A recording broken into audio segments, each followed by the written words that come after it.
وَيَوْمَ يَقُومُ الْأَشْهَادُ، اس ایمان والے مومن بندے کے واقعے کے اوپر قرآن پاک تبصرہ کر رہا ہے۔ وہ اکیلا کھڑا ہوا، اس کے مقابلے میں پوری فرعونیت تھی۔ نتیجہ کیا نکلا؟ اللہ تعالیٰ نے اس نیک بندے کی مدد فرمائی۔ تو جواب اِنَّا لَنَنصُرُ رُسُلَنَا، بے شک ہم مدد کرتے ہیں اپنے رسولوں کی بھی، یہی بات تو بتانی ہے۔ وَالَّذِينَ آمَنُوا، اور ان لوگوں کی بھی جو ایمان لائے، فی الحیات الدنیا، دنیاوی زندگی میں بھی مدد کرتے ہیں۔ جس طرح یہ ایک ایمان والا بندہ فرعونی طاقت کے مقابلے میں کھڑا ہوا، اللہ نے اس کی مدد فرمائی، وہ غالب اور منصور رہا۔ وَيَوْمَ يَقُومُ الْأَشْهَادُ، اور اس سے زیادہ خطرناک موڑ پر مدد کریں گے۔ کب کریں گے؟ اس کے بعد اگلا مرحلہ موت کا مرحلہ ہے، وہاں مدد کریں گے، قبر میں مدد کریں گے۔ لیکن سب سے خطرناک مقام ہے محشر کا میدان، جہاں انسان کے خلاف گواہ کھڑے ہوں گے۔ اور گواہ بھی کون ہوں گے؟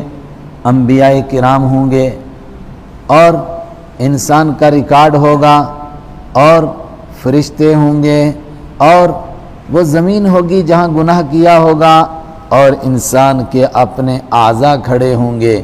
اس دن اللہ مدد فرمائے گا۔ اللہ اکبر۔ وَيَوْمَ يَقُومُ الْأَشْهَادُ، اور جس دن گواہ کھڑے ہوں گے۔ کیسا خطرناک دن ہے وہ؟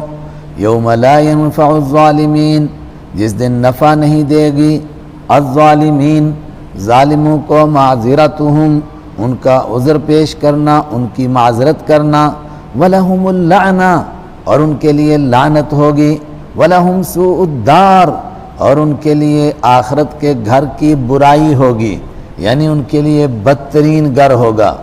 وَلَقَدْ آتَيْنَا مُوسَى الْهُدَىٰ، یہ تبصرہ ہو گیا۔ اس ایمان والے بندے نے استقامت کے ساتھ فرعون کا مقابلہ کیا، اللہ نے اس کی مدد کی۔ تم اس سے کیا سمجھے؟ یہ سمجھو اس سے کہ اللہ اپنے بندوں کی مدد کرتا ہے، دنیا میں بھی کرے گا اور آخرت میں بھی کرے گا، بشرطے کہ بندے استقامت کے ساتھ کھڑے رہیں۔ وَلَقَدْ آتَيْنَا مُوسَى الْهُدَىٰ، اور یقیناً ہم نے موسیٰ علیہ السلام کو عطا کی الہدا، ہدایت۔ وَأَوْرَثْنَا بَنِي إِسْرَائِيلَ الْكِتَابَ، اور ہم نے بنی اسرائیل کو کتاب کا وارث بنایا۔ اور وہ کتاب کیسی تھی؟ ہدن، اس حال میں کہ وہ ہدایت دینے والی، ذکرا، نصیحت کرنے والی، لِأُولِي الْأَلْبَابِ، مگر قرآن سے اور تورات سے، انجیل سے کس کو ہدایت ملتی ہے؟ لِأُولِي الْأَلْبَابِ، عقل والوں کے لیے۔ اس کا مطلب کہ جتنے دنیا کے لوگ آسمانی کتابوں سے ہدایت حاصل نہیں کر سکے، بے شک وہ بڑے بڑے اگزام کوالیفائی کر جائیں اور لوگوں کی نظر میں وہ بڑے عقل مند ہوں، مگر قرآن کی عقل میں وہ سب سے بڑے احمق ہیں، وہ لب سے خالی ہیں، کھوپڑا ہے، اندر کچھ نہیں ان کے۔ فاصبر، اے میرے پیغمبر صلی اللہ علیہ وسلم، اس سے کیا سمجھے آپ؟ اس سے یہ سمجھیے کہ ڈٹے رہیے۔ ان وعد اللہ حق، بے شک اللہ کا وعدہ سچا ہے۔ اور اللہ اپنے محبوب کو کہہ کر بہت ساری باتیں ایمان والوں کو سناتا ہے، تو ایمان والوں کو بھی سنایا جا رہا ہے، ایمان والوں ڈٹے رہو۔ ان وعد اللہ حق، بے شک اللہ کا وعدہ سچا ہے۔ لیکن جب تک اللہ کا وعدہ آتا تب تک ہم کو کیا کرنا ہے؟ وَاسْتَغْفِرْ لِذَنْبِكَ، آپ بخشش طلب کیجئے، لِذَنْبِكَ، اپنی لغزش کے لیے۔ یہاں یہ مضمون سنانا تھا جس کے لیے میں نے کل کی آیتیں دہرائیں۔ آپ اپنی لغزش کے لیے بخشش طلب کیجئے۔ کیا امام الانبیاء کی کوئی لغزشیں ہیں جن کے لیے بخشش طلب کرنی ہے؟ میں نے بار بار عرض کیا کہ ساری امت کا عقیدہ ہے، سارے نبی، یہ نہیں کہ میرے اور آپ کے آقا امام الانبیاء حضرت رسول اکرم صلی اللہ علیہ وسلم، نہیں، سارے نبی نبوت سے پہلے بھی معصوم ہوتے ہیں اور نبوت کے بعد بھی معصوم ہوتے ہیں۔ جاگ کر بات سنیے گا ورنہ میں کچھ کہوں گا آپ کچھ یاد رکھیں گے۔ نبوت سے پہلے بھی معصوم اور نبوت کے بعد بھی معصوم۔ تو پھر کس کے لیے کہا جا رہا ہے وَاسْتَغْفِرْ لِذَنْبِكَ، آپ اپنے لغزش کے لیے بخشش طلب کیجئے۔ اور تاریخی طور پر بھی تمام انبیاء کرام سے الیاذ باللہ کوئی ایسی بات نہیں ثابت کی جا سکتی جو اس کو آپ گناہ کے کھاتے میں ڈالیں۔ گناہ کس کو کہتے ہیں ہم؟ جس کام کو کرنے کے لیے اللہ نے حکم دیا اور کوئی نہ کرے یہ گناہ ہے، اور جس کام کو کرنے سے منع کیا اور کوئی کرے تو یہ گناہ ہے۔ کوئی ایسا کام جس کو کرنے کے لیے کہا ہو اور انبیاء کرام نے نہ کیا ہو، جس کو کرنے سے منع کیا اور انبیاء کرام نے کر لیا ہو، ایسا کوئی گناہ نہیں۔ لے دے کے کھینچ تان کے صرف آدم علیہ السلام کی بات رہے گی کہ ان کو درخت کھانے سے، اس کا پھل کھانے سے منع کیا مگر انہوں نے کھا لیا، تو قرآن پاک اس کا خود جواب دے چکا ہے۔ نسی آدم علیہ السلام بھول گئے، اور انسان اگر بھول کر کے آج پانی پی لے، کھانا کھا لے، روزہ ٹوٹے گا؟ نہیں ٹوٹے گا۔ یہاں تک کہ اگر کوئی بوڑھا بیچارہ بیمار آدمی بھول سے روٹی کھا رہا ہے تو کیا کرنا چاہیے؟ اس کو یاد بھی نہیں دلانا چاہیے، کھانے دو بیچارے کو، اللہ چاہتا ہے روٹی بھی کھائے اور ثواب بھی ملے اس کو۔ تو بوڑھے کو کھانے دو، اس کو یاد نہ دلاؤ، یاد دلاؤ تو چھوڑ دے گا، اور یاد آنے کے بعد اگر ذرا سا بھی کھا لے گا تو روزہ ٹوٹ جائے گا، تو اس کو یاد بھی مت دلاؤ۔ تو بھول گئے آدم علیہ السلام۔ اب کیا بھولیں؟ یہ بھی ممکن ہے کہ اس بات ہی کو بھول گئے، یہ بھی ممکن ہے کہ یہ بھول گئے کہ شیطان ہمارا دشمن ہے۔ زیادہ تر نے کہا اس بات کو بھول گئے کہ جس درخت سے منع کیا گیا تھا وہ اس کے مقابلے میں دوسرے کو سمجھے، تو پھر کوئی لغزش تو ہے ہی نہیں۔ حضرت آدم علیہ السلام کی اس لغزش کا بھی قرآن جواب دے رہا ہے۔ وَاسْتَغْفِرْ لِذَنْبِكَ سے پھر کیا مراد ہے؟ اس سے یہی مراد ہے کہ امت کو سبق دینا ہے۔ کوئی آدمی یہ سمجھے دو نماز کی ٹکریں مار کے یار مدد نہیں آ رہی ابھی تک، میں نے کون سا گناہ کیا ہے؟ ارے کون سا تو نے گناہ کیا، تیری نیکی کون سی ہے؟ جب اللہ امام الانبیاء سے بھی فرماتا ہے کہ فَاصْبِرْ، آپ استقامت اختیار کیجئے، ڈٹے رہیے، اللہ کا وعدہ سچا ہے، اللہ کی مدد آئے گی، مگر جب تک مدد آتی تب تک آپ کو استغفار کرنا ہے۔ جب اپنے نبی سے کہہ رہا ہے تو کون ہوتا ہے استغفار کو چھوڑنے والا؟ اور میں یہ بات کل عرض کر چکا، اللہ کی مدد کو کھینچ کر لانے میں استغفار سے بڑھ کر کے کوئی نسخہ نہیں ہے۔ اور یہ بات بھی کہ انبیاء کرام کے مرتبے اور ان کی شان کے اعتبار سے کچھ باتیں ہوتی ہیں جن کو وہ اپنی جگہ لغزش سمجھ لیتے ہیں، اور وہ اپنی جگہ سوچتے ہیں نہیں معلوم اللہ اس سے ناراض ہو، تو ان باتوں کے لیے بھی فرمایا کہ آپ بخشش طلب کیجئے۔ بہت آخری موقع پر سورت نازل ہوئی اذا جاء نصر اللہ، ایک روایت کے مطابق اس سورت کے بعد آپ 82 دن اس دنیا میں رہے بس۔ اس سورت میں بھی ہے وَاسْتَغْفِرْهُ إِنَّهُ كَانَ تَوَّابًا، آپ اس سے بخشش طلب کیجئے، وہ بڑا ہی توبہ قبول کرنے والا ہے۔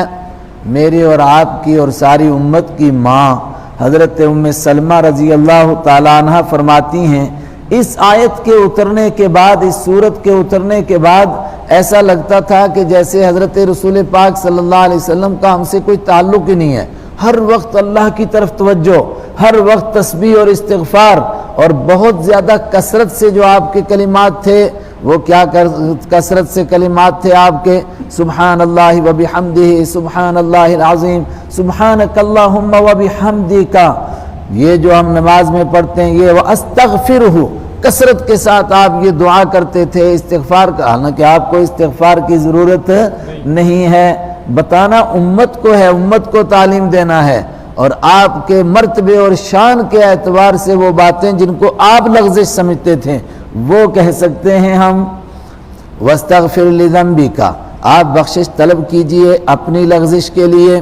بعض حضرات نے سورہ فتح میں اگر اللہ نے موقع دیا آ گیا تو عرض کروں گا، وہاں ترجمہ ہی الٹا کر دیا، وہاں کہا کہ نہیں آپ بخشش اپنے لیے نہیں، آپ پچھلوں کے لیے نہیں، ہم نے آپ کی وجہ سے آپ کی لغزش نہیں، آپ کے پچھلوں کی بھی معاف کی، بعد والوں کی بھی معاف کی، لیکن وہ انہوں نے ایسا ترجمہ کیا جو کم سے کم قرآن سے مطابقت نہیں کھاتا ہے، اور دنیا کے کسی بھی عربی جاننے والے سے پوچھیں گے تو وہ کہیں گے بھئی یہ تو اس آیت کا ترجمہ نہیں بنے گا، اب ان سے پوچھیں یہاں کیا کریں گے، نہیں ترجمہ یہی ہے، لیکن سوال یہ ہے کہ اللہ کہنا کیا چاہتا ہے۔ اللہ یہ کہنا چاہتا ہے کہ میں جب اپنے نبی کو یہ حکم دے رہا ہوں تو پھر ہما شما کی کیا بات ہے، دیگرا راچے رسد، دوسروں کی کیا بات ہے، تم کو استغفار کرنا چاہیے۔ وَسَبِّحْ بِحَمْدِ رَبِّكَ، اور آپ اپنے رب کی حمد کے ساتھ اس کی تسبیح بیان کیجئے۔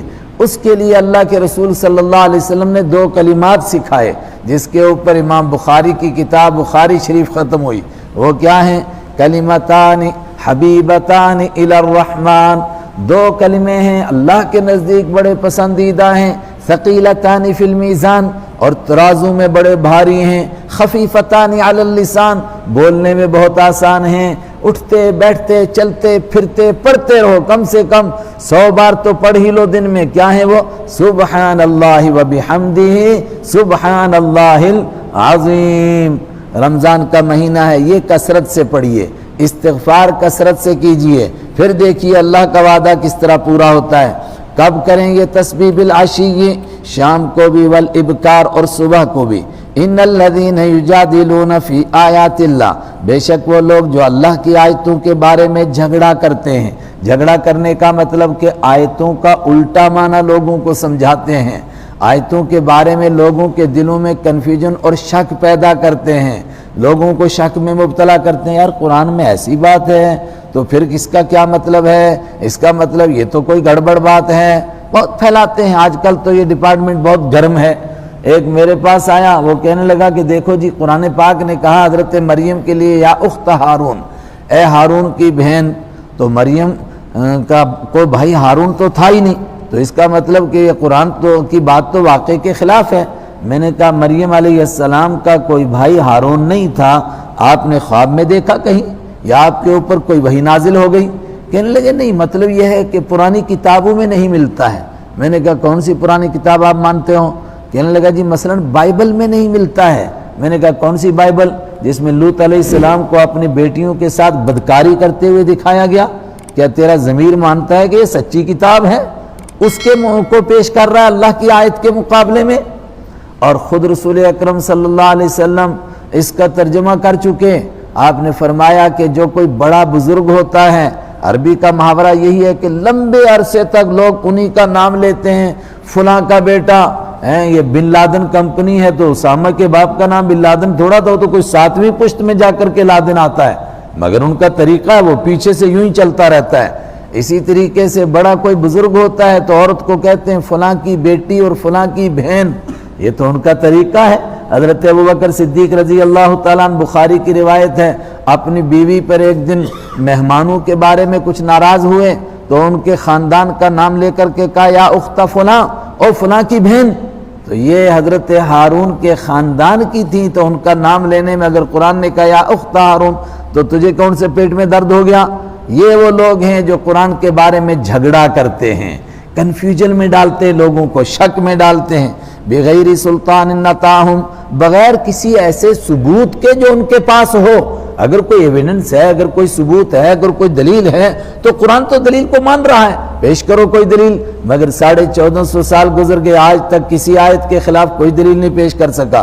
ان فی صدورہم، نہیں ہے ان کے دلوں کے اندر، الا کبرن، مگر تکبر ہے، بڑا پن ہے۔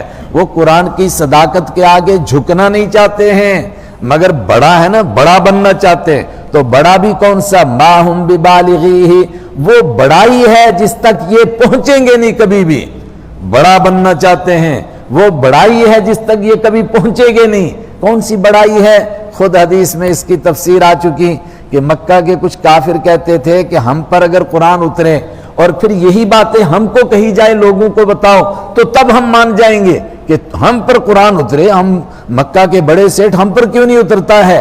اس کی طرف اشارہ ہے کہ ان کے دل میں وہ بڑی بڑی تمنائیں ہیں مگر پہنچیں گے نہیں وہاں۔ فاستعذ باللہ، ایسے وقت میں آپ اللہ کی پناہ لیجئے۔ یہ پناہ لینے کا مطلب کیا ہے؟ اس آیت کو دوسری آیت کے ساتھ جوڑو۔ جب قرآن پاک پڑھتے ہیں یا سنتے ہیں ابھی تو عجیب عجیب شیطان حملے کرتا ہے، وسوسے ڈالتا ہے۔ بہت سارے لوگ کہتے ہیں مفتی صاحب شیطان تو بند ہیں، تو یہ وسوسے کون ڈالتا ہے؟ بھائی حدیث میں آیا مرادت الشیطان، بڑے بڑے سرکش شیطانوں کو اللہ جکڑتا ہے رمضان میں، اور ہمارے لیے تو چھوٹے چھوٹے شتونگڑے کافی ہیں، وہی کا وسوسہ ڈال دیتے ہیں، وہی کام چلا لیتے ہیں۔ تو وسوسہ ڈالتا ہے آدمی کے دل میں، تو کیا کریں اس وسوسوں سے بچنے کے لیے؟ فاستعذ باللہ، اللہ کی پناہ مانگیے، یعنی کیا پڑھیے؟ اعوذ باللہ من الشیطان الرجیم۔ خود قرآن دوسری جگہ کہتا ہے وَإِذَا قَرَأْتَ الْقُرْآنَ فَاسْتَعِذْ بِاللَّهِ، جب تو قرآن پاک پڑھے تو اللہ کی پناہ مانگ، یعنی اعوذ باللہ من الشیطان الرجیم پڑھو۔ چنانچہ ہم جب بھی قرآن پڑھنا شروع کرتے ہیں پہلے اعوذ باللہ کیوں پڑھتے ہیں؟ کوئی کہ یار اس میں کون سی شیطان کی بات ہے، تو قرآن پڑھ رہے ہیں بھائی، اس لیے اعوذ باللہ پڑھتے ہیں، شیطان کی پناہ مانگتے ہیں کہ وہ بے ایمان کو الٹا مانا نہ دماغ میں ڈالے۔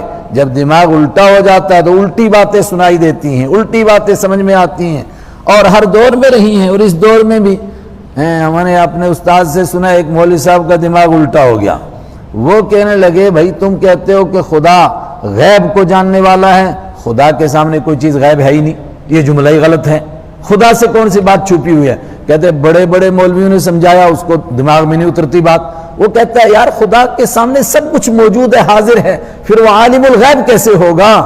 تو کہتے ہیں پھر اس کے استاد نے اس کو ایک تھپڑ لگایا اور اس کو کہا بھائی یہ قرآن ہمارے اعتبار سے جو ہم سے چھپی ہوئی باتیں ہیں وہ اللہ جانتا ہے۔ کہتا ہاں اب پکا دماغ میں آ گیا۔ یہ کس نے شیطان میں دماغ میں ڈالا؟ شیطان نے۔ فاستعذ باللہ، تو آپ اعوذ باللہ من الشیطان الرجیم پڑھیے۔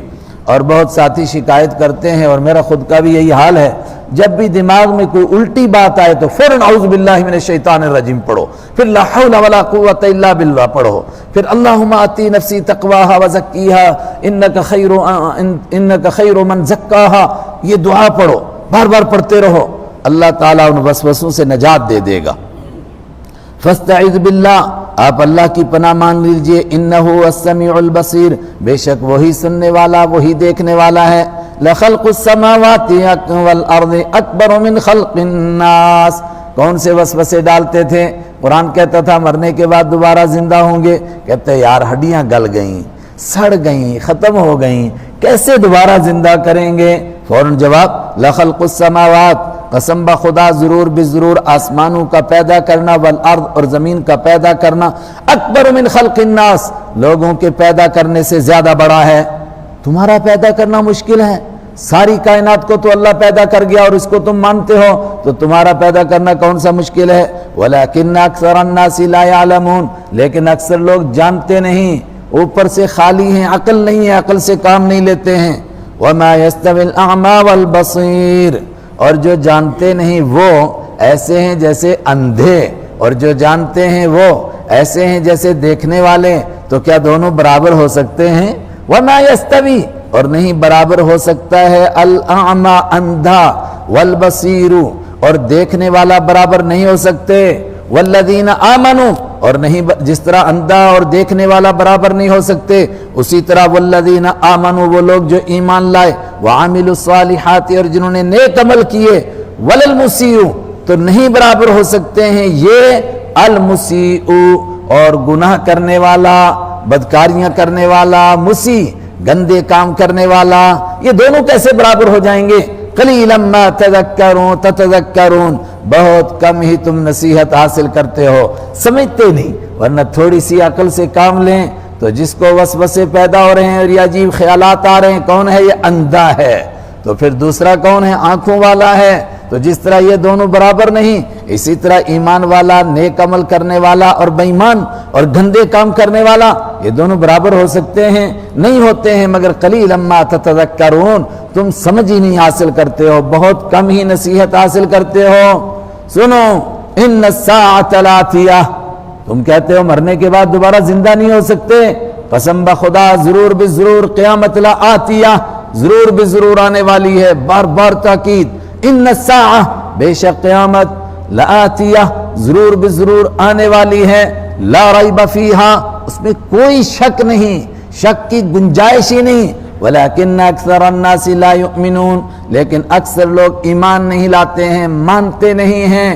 وقال ربکم ادعونی استجب لکم، یہ تو بیچ کی کچھ باتیں تھیں جو ایمان والے بندے نے کہی تھیں، اور وہاں سے شیطان وسوسے پیدا کر سکتا تھا، ان وسوسوں کو اللہ نے دور کیا۔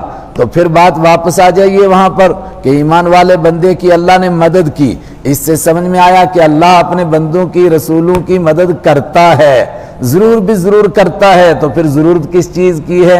اس سے مدد مانگنے کی ضرورت ہے. وقال ربکم, اور کہا تمہارے رب نے, ادعونی, مجھ سے مانگو, استجب لکم, میں تمہاری دعاؤں کو قبول کروں گا. حضرت رسول اکرم صلی اللہ علیہ وسلم فرماتے ہیں کوئی کتنا بڑا سخی ہو, کتنا بڑا دیالو ہو, کتنا بڑا کرپا کرنے والا, دینے والا ہو, لیکن 2 3 مرتبہ 4 مرتبہ 5 مرتبہ 10 مرتبہ جب بار بار اس سے مانگا جاتا ہے تو وہ تھکتا ہے, وہ تنگ ہوتا ہے اور وہ غصہ ہوتا ہے.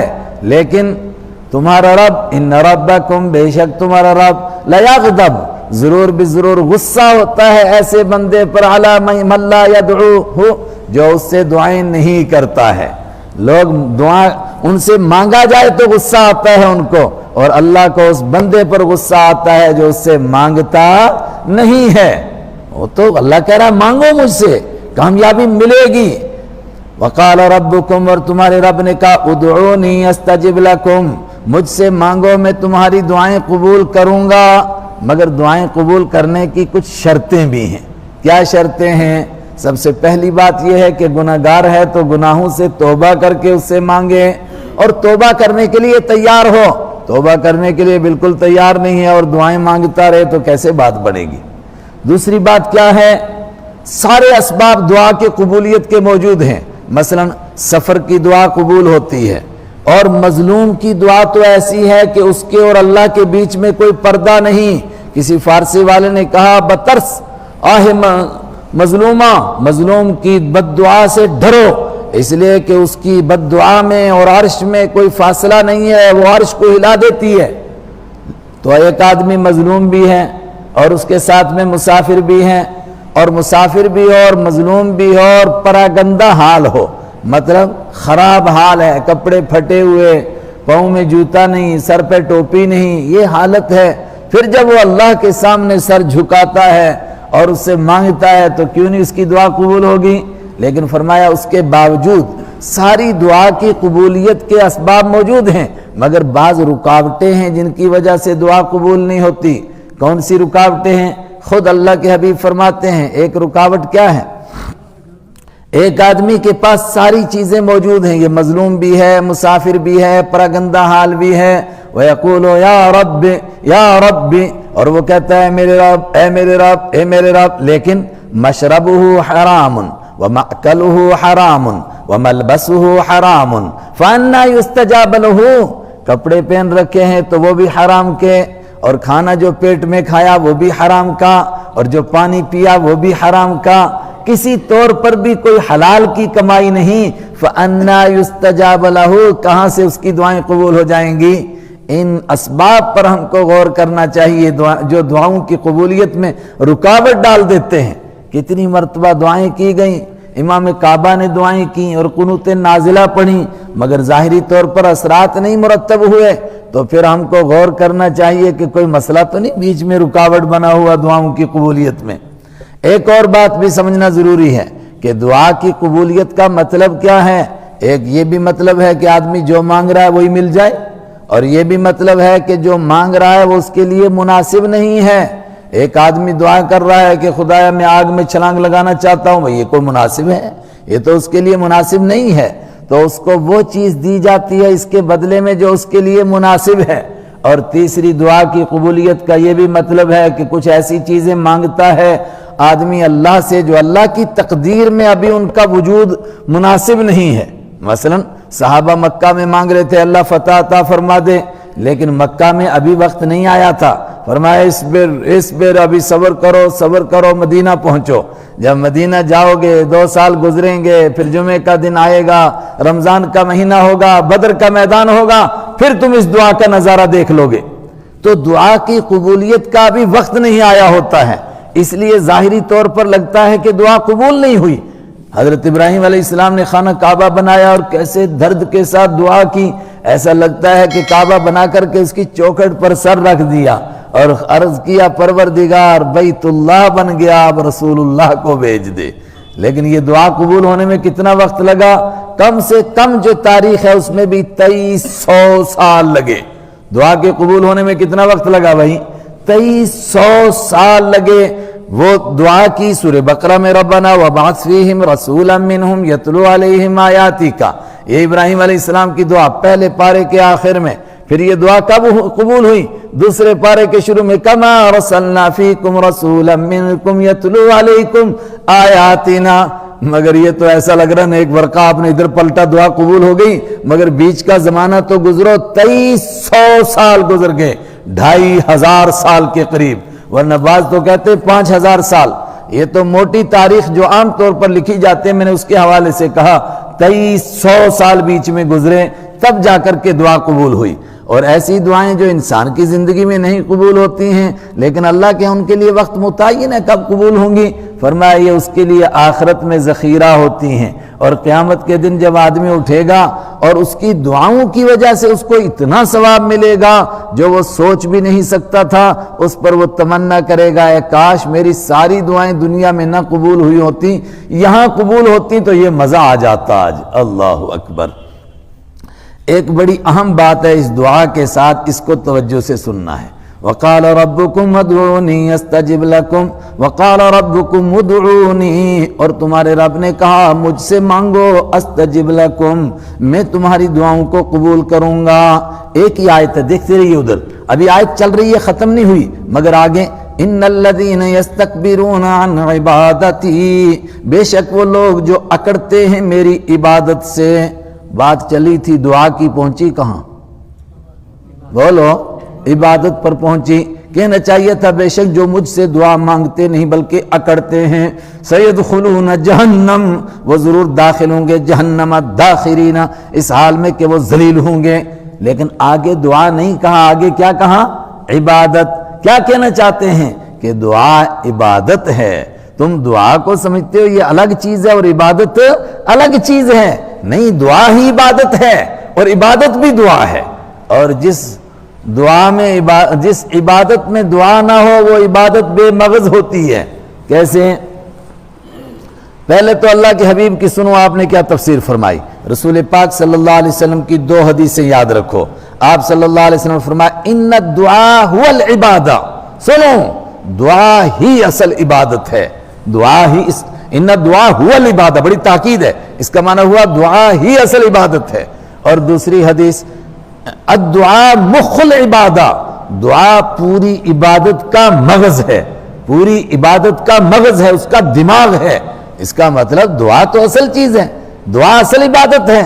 اور مکہ کے مشرک کہتے تھے کہ ہم غیر اللہ سے دعا کرتے ہیں، غیر اللہ کی عبادت نہیں کرتے ہیں۔ بہت سارے لوگ آج بھی اس غلط فہمی میں مبتلا ہیں کہ غیر اللہ سے مانگنا تھوڑی کوئی شرک ہے، ہم تو غیر اللہ کی دعا کرتے ہیں، اس کے سامنے یہ دے دے، یہ دے دے، یہ دے دے، ہم کبھی بھی ان کی پوجا نہیں کرتے ہیں، استغفر اللہ، ہم نے ان کے نام کی کبھی نماز نہیں پڑھی، کبھی روزہ نہیں رکھا، تو کیا کیا پھر، پیچھے کیا بچ گیا؟ حضور کہہ رہے ہیں کہ دعا عبادت کا مغز ہے، حضور کہہ رہے ہیں کہ دعا اصل عبادت ہے، قرآن کہہ رہا ہے کہ دعا عبادت ہے، اور یہ کہہ رہا ہے کہ میں نے دعا کی ہے، میں نے کوئی شرک نہیں کیا، تو پیچھے کیا بچا؟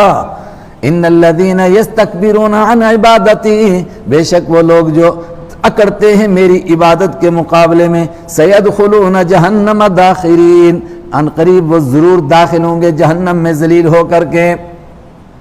دعا عبادت ہے، اس پر میں اصل میں ایک دوسری طرف آپ کو اشارہ دینا چاہتا ہوں، محسوس چیز جس سے سمجھ میں آئے۔ میں اور آپ نماز پڑھتے ہیں، سبحانک اللہ پڑھی، امام کے پیچھے کھڑے ہوئے، امام صاحب نے سورہ فاتحہ پڑھی، سورت پڑھی، ہم نے سنی، رکوع میں گئے، سجدے میں گئے، اتحیات میں بیٹھے، آخر میں دعا کی اور سلام پھیرا۔ آپ اپنے دل سے پوچھو کس موقع پر آپ کو لگتا ہے کہ آپ نماز پڑھ رہے ہیں؟ بولو، اصل بات کیا ہے کہ الفاظ گنتے نا، معنی معلوم ہی نہیں ہے، ہم کو پتہ ہی نہیں ہے کہ ہم دعا کرتے کہاں ہیں، ہم کو معلوم ہی نہیں۔ بھائی 2 ہی موقع ہیں، ایک موقع ہے جب رکوع میں آدمی دل سے کہے نا سبحان ربی العظیم، اے پروردگار میں ذلیل ہو کر اقرار کر رہا ہوں تو عظیم الشان ہے، میں ذلیل تر ہوں۔ دوسرا جب سجدے میں آدمی کہتا ہے سبحان ربی الاعلی، اے پروردگار میں ناک رگڑ کر کے پیشانی زمین پر رکھ کر کے اقرار کرتا ہوں تو بلند و بالا ہے، میں پست ترین ہوں تو بلند ترین ہے۔ یہ اصل اس کا موقع ہوتا ہے جب اس کو نماز کا پتہ لگتا ہے میں نماز پڑھ رہا ہوں، مگر بسا اوقات اس طرف دھیان نہیں ہوتا چونکہ اس تسبیح کا معنی بھی نہیں معلوم، تو بس سر رکھا بعض لوگوں کو تو ہم نے دیکھا ایسے بھی سجدہ کرتے ہیں، ایک سر سجدے سے اٹھایا تو ابھی وہ پورے سجدے میں جھکے ہوتے ہیں تو وہاں سے اوپر وہاں سے نیچے مار دیا، وہ تو نماز سرے سے نہیں ہوئی نہیں۔ ہاں اگر سجدہ سہو کریں گے تو امید ہے نماز ہو جائے، اگر غلطی سے ایسے وہ غلطی کا وہ تو روزانہ کرتے ہیں۔ اس کے بعد جو نماز میں دل لگتا ہے وہ دل لگتا ہے یہ سبحان ربی الاعلیٰ سبحان ربی العظیم پڑھنے سے، مگر کیا کریں امام کے پیچھے ڈنڈے لے کر کھڑے ہوتے ہیں، بس جلدی کر جلدی ٹک ٹک ٹک، یہ کیا کر رہا ہے؟ دوسرے نمبر پر نماز میں دل لگتا ہے جب آپ التحیات پڑھتے ہیں، اس کے بعد درود شریف پڑھتے ہیں، اس کے بعد پھر دل کرتا ہے دعا مانگنے کا، پھر آدمی دل سے دعائیں کرتا ہے اور پھر دعائیں بھی بدل بدل کے روزانہ۔ اب اس کو ترجمہ یاد ہو، ایک نماز کے آخر میں ایک دعا کی، دوسری نماز کے آخر میں دوسری دعا کرتا ہے، دل سے دعا کرتا ہے، گویا یہ اللہ کی بارگاہ سے اٹھتے اٹھتے عبادت وغیرہ کی نا، تو جیسے ہم جاتے ہیں کسی کے ہاں اپلیکیشن پیش کی، یہ وہ ادھر ادھر کی باتیں، ہاں بھائی کہنا کیا سی گل دس، اصلی گل دس کی چکر کی ہے تیرا، اے جناب چکر نہیں ہے، وہ نالی بنانی ہے، یہ آخر کی بات، وہ جو آخر میں ہم کو دعا کرنی ہے وہ ہے عبادت اور اس میں دل لگتا ہے، لیکن چونکہ اس دعا کا معنی ہی نہیں آتا ہے ہم کو، تو وہاں بھی ہم کہتے ہیں بھئی بغیر دعا کے کیوں نہیں سلام پھیر دیتا یار، تجھے موت پڑتی ہے اتنی لمبی دعائیں کرتا ہے، چونکہ ترجمہ نہیں معلوم۔ جب ہم کو ترجمہ معلوم ہو جائے گا، اور آج سے آپ چلو قرآن کا نہیں، ان دعاؤں کا موٹا موٹا ہم مانگ کیا رہے ہیں اللہ سے، یہی مثلاً یہ دعا ہے، یہ آپ کے سامنے لگی، اللہم انی اعوذ بک من الجنون والبرص، اللہ کے حبیب نے اس دعا سکھائی، اللہ سے مانگو اے خدا میں پاگل ہونے سے تیری پناہ مانگتا ہوں، پاگل نہ ہو جاؤں، پاگل ہو گیا آدمی کچھ نہیں بچا، اے خدا میں تیری پناہ مانگتا ہوں برس کی بیماری سے، والجزام اے خدا میں تجھ سے پناہ مانگتا ہوں کوہر کی بیماری سے، وسیء الاسقام اور بری بیماری سے جس سے لوگ نفرت کرنے لگے۔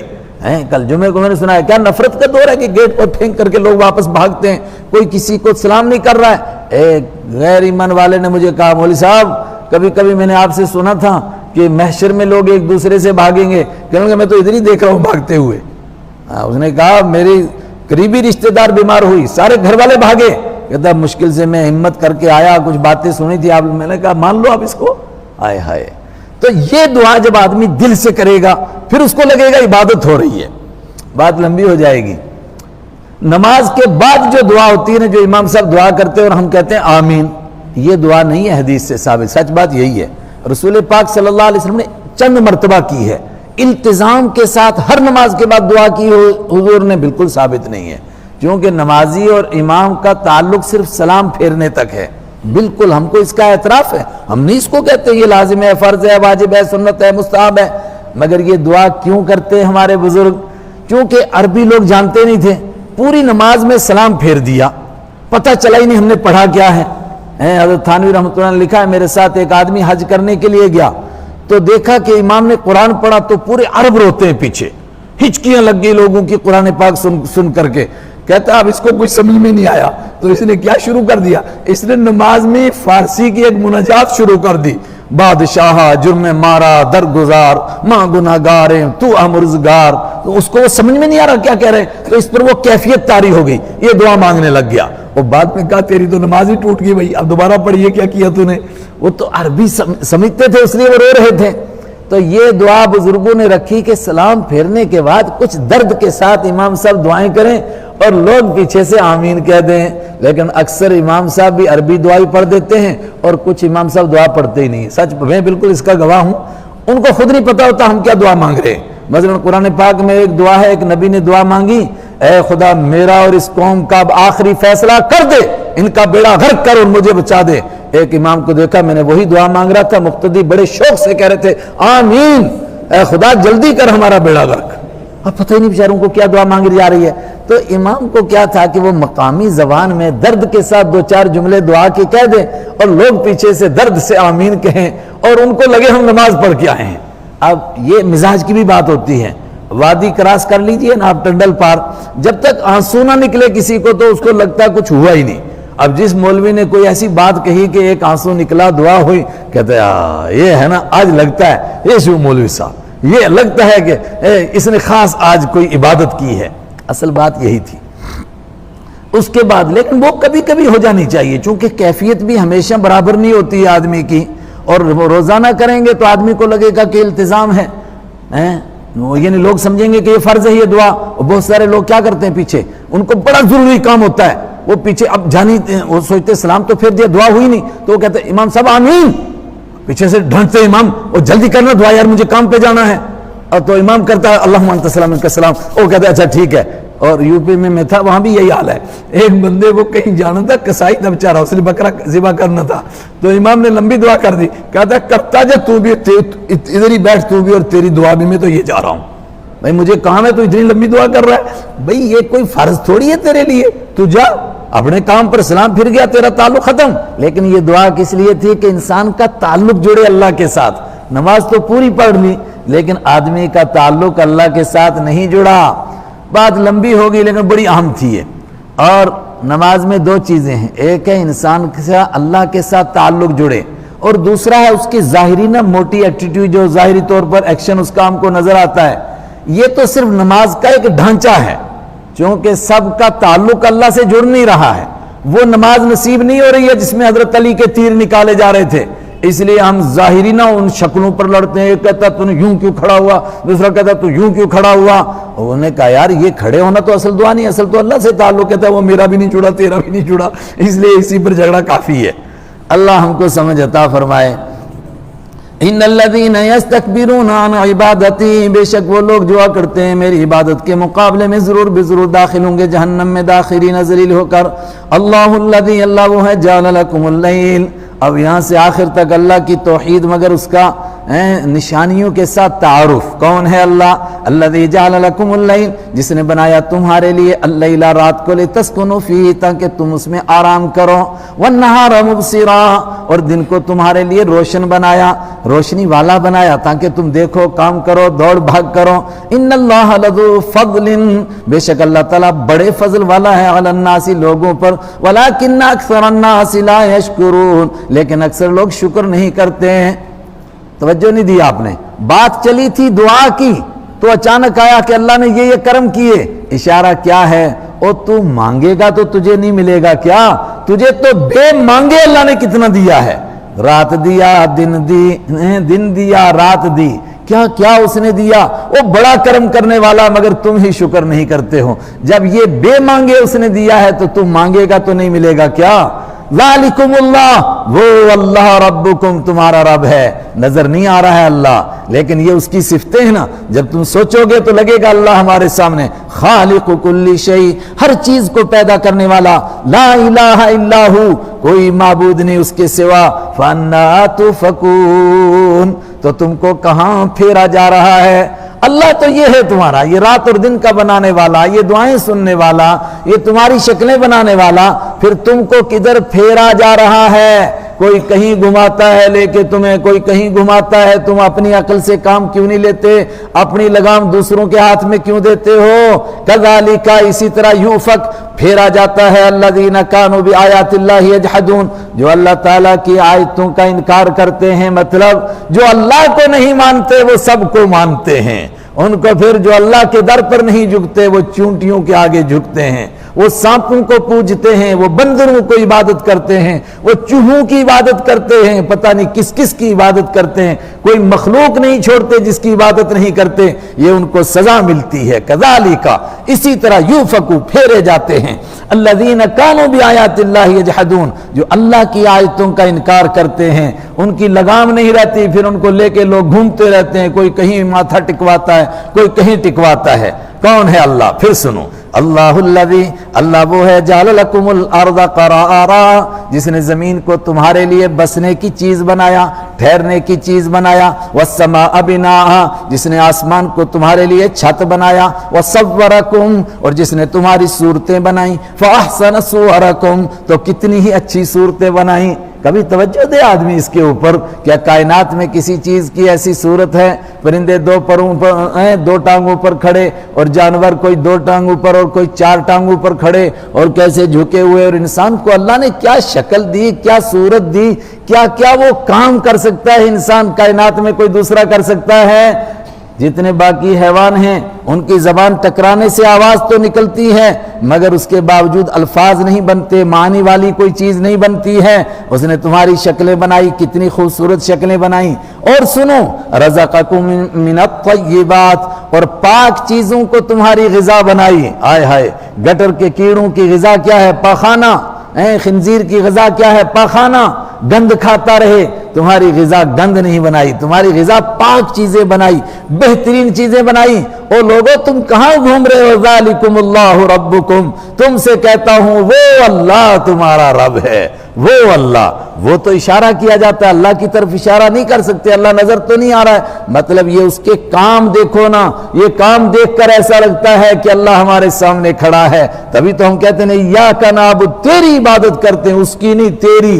اوہ وہ اللہ ربکم تمہارا رب ہے. فتبارک اللہ رب العالمین، تو کتنی برکت والا اللہ ہے جو سارے جہانوں کا رب ہے. هو الحی، وہی تو ہمیشہ زندہ ہے. آہا، اللہ کو نہ مان کر کے جس کو مانو گے پہلے مردہ تھا بعد میں زندہ ہوا، تو جب وہ تھا ہی نہیں تو تب کائنات کو کون چلا رہا تھا؟ ایک بیوقوف نے ایک بزرگ کے لیے لکھا کہ سورج ہر روز ان کی زیارت پر جا کر سجدہ کرتا ہے، پھر اس کو اجازت ملتی ہے چلنے کی. کیسا بیوقوف تھا؟ کائنات میں اس سے بڑا کوئی بیوقوف ہوگا؟ کہتا ہے سورج ہر روز ان کی درگاہ پہ سجدہ کرتا ہے، تب اس کو چلنے کی اجازت ملتی ہے. حضرت سے پوچھا کہ وہ کب پیدا ہوئے تھے؟ کہا وہ تو سن 500 ہجری میں پیدا ہوئے تھے. تو 500 سال حضور کے بعد پیدا ہوئے، تو آدم علیہ السلام اور ان سے پہلے جو سورج چل رہا تھا وہ کس کو ماتھا ٹیک رہا تھا؟ هو الحی، وہ اللہ ہی ہمیشہ سے زندہ ہے. باقی سب مردہ تھے پھر زندہ ہوئے، پہلے نہیں تھے. جب تھے ہی نہیں تو پھر سورج کس کو سلوٹ مار رہا تھا؟ نہیں مار رہا تھا کسی کو، نہ آج مار رہا ہے. حدیث میں ہے کہ ایک چکر کاٹتا ہے پورے نظام شمسی کو لے کر تو کس کے آگے جھکتا ہے؟ اللہ کے عرش کے آگے سجدہ کرتا ہے. اس کے مقابلے میں دوسری بات نہیں گھڑ دی اس نے. کیسا کتنا ظالم آدمی ہے یہ.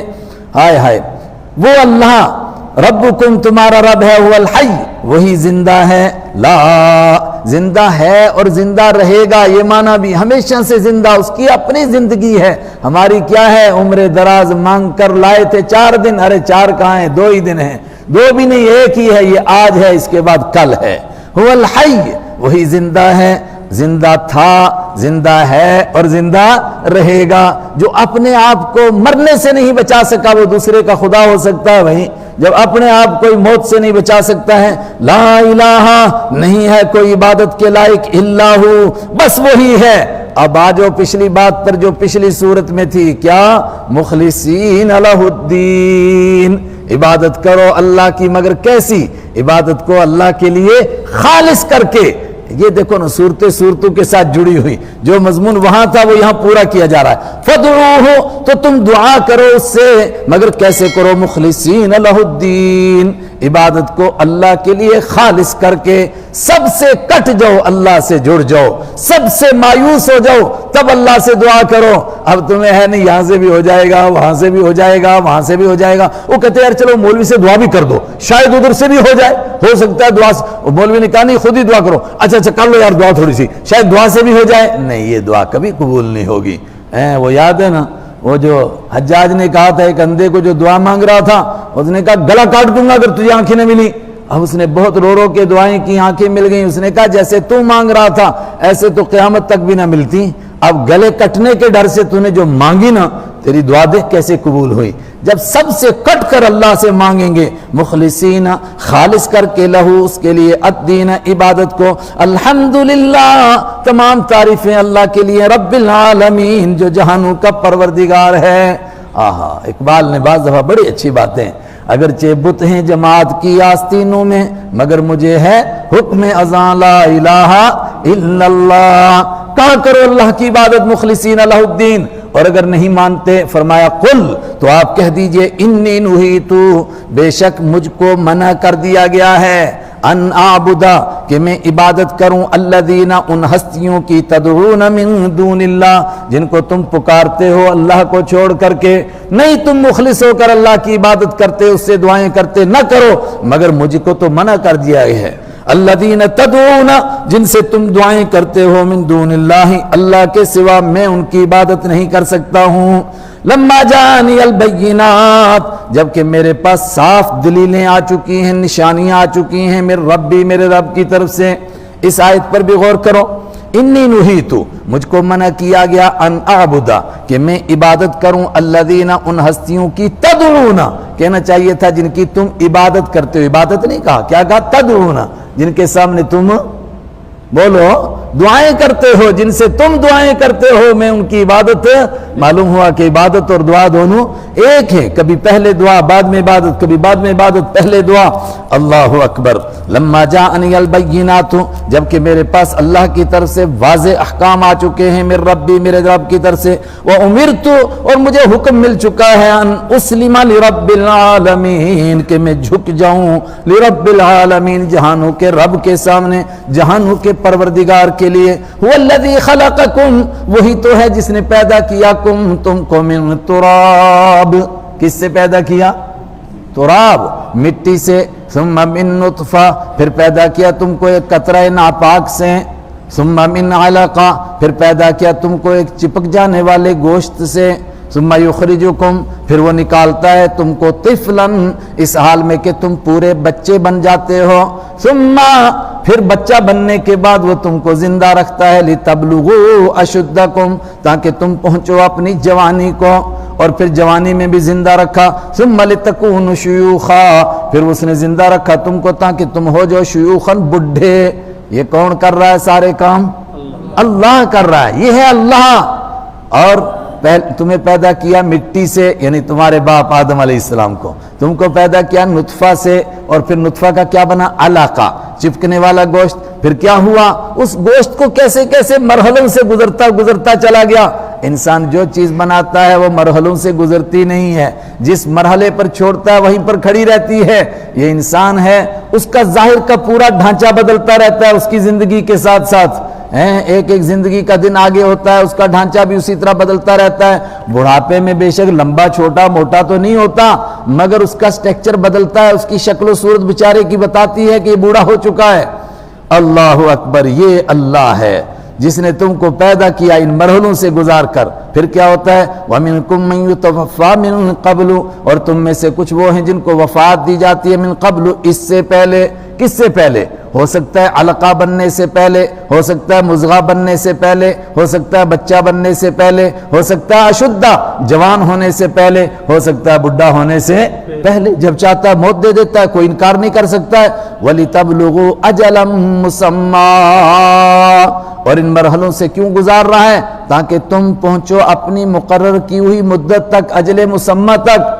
لیکن یہ جو پہلے مر گیا اس کا مطلب وقت سے پہلے نہیں مرا، اس کے لیے اتنی مدت تھی۔ کوئی پیٹ میں مر گیا اس کے لیے اتنی مدت تھی، کوئی دنیا میں آ کے مرا، کسی عمر پر مرا، کسی موڑ پر، کسی مرحلے پر، اس کا مطلب اس کی متعین کی ہوئی مدت اس نے پوری کی۔ اور یہ تم کو سمجھایا گیا وَلَعَلَّكُمْ تَعْقِلُونَ تاکہ تم سمجھو، عقل سے کام لو۔ هُوَ الَّذِي يُحْيِي وَيُمِيتُ ابھی کہا تھا وہی تو زندہ ہے، زندہ تھا، زندہ ہے، زندہ رہے گا، سو نہ جائیے گا۔ هُوَ الَّذِي يُحْيِي اب فرماتے ہیں زندگی دینے والا بھی وہی ہے۔ هُوَ الَّذِي وہی تو ہے الَّذِي يُحْيِي جو زندہ کرتا ہے، زندگی عطا فرماتا ہے، وَيُمِيتُ اور وہی ہے جو مارتا ہے، جب چاہے مارے جب چاہے زندہ کرے، کوئی اس کو پوچھنے والا نہیں۔ فَإِذَا قَضَىٰ أَمْرًا زندگی دینی ہو یا مارنا ہو اس کے لیے اس کو کوئی لشکر نہیں استعمال کرنا ہے۔ فَإِذَا قَضَىٰ تو جب وہ فیصلہ کر دیتا ہے امرن کسی معاملے کا، فَإِنَّمَا يَقُولُ لَهُ تو بے شک اس کے لیے اتنا کہتا ہے کن ہو جا، فَيَكُونُ تو وہ چیز ہو جاتی ہے۔ اور میں نے کہا تھا عربی گرامر کے اعتبار سے ہونا چاہیے تھا کن یکن، لیکن یہ فَيَكُونُ ہے جس کا مطلب یہ نکلے گا کہ وہ یہ کہنے کا محتاج بھی نہیں ہے، یعنی یہ جزا نہیں ہے۔ اس نے کہا تب ہوا، نہیں، اس نے چاہا کہ ہو جائے تو ہو گیا، اس نے چاہا کائنات بنے تو بن گئی، وہ چاہے گا کہ ختم ہو جائے تو ہو جائے گی۔